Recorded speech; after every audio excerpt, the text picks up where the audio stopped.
Government boys high school Trinda پناہ میں Rotary club international Rohi رحیم خان اور خدمت انسانیت فاؤنڈیشن کی طرف سے معذور افراد نے ویل چیئر تقسیم کرنے کے لیے تقریب منعقد کی گئی۔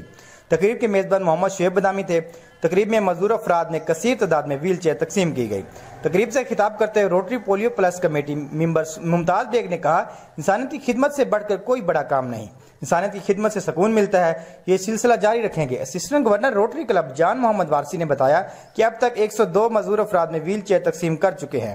اب انشاءاللہ ترنڈہ محمد پناہ میں معذور افراد کے لیے بہت جلد ووکیشنل سینٹر کا افتتاح کیا جائے گا۔ تقریب کے organiser social worker Shoaib Badami کا کہنا تھا کہ ذہنی جسمانی حادثاتی و دیگر وجوہات کی بنا پر معذور اور اسپیشل افراد کو سہولت مہیا کرنا صدقہ جاریہ ہے۔ کیمرامین حافظ محمود کے ساتھ عامر محمود، سٹی نیوز لیاقت پور۔ ہم لاتے ہیں ٹاپ نیوز، آپ کے فیورٹ ٹاک شوز اور انلمیٹڈ انٹرٹینمنٹ صرف یوٹیوب پر۔ اگر آپ نے ابھی تک ہمارا چینل سبسکرائب نہیں کیا تو ابھی سبسکرائب کریں اور بیل آئیکن کو کلک کر کے ہماری لیٹسٹ ویڈیوز کے بارے میں اپڈیٹ جانیں۔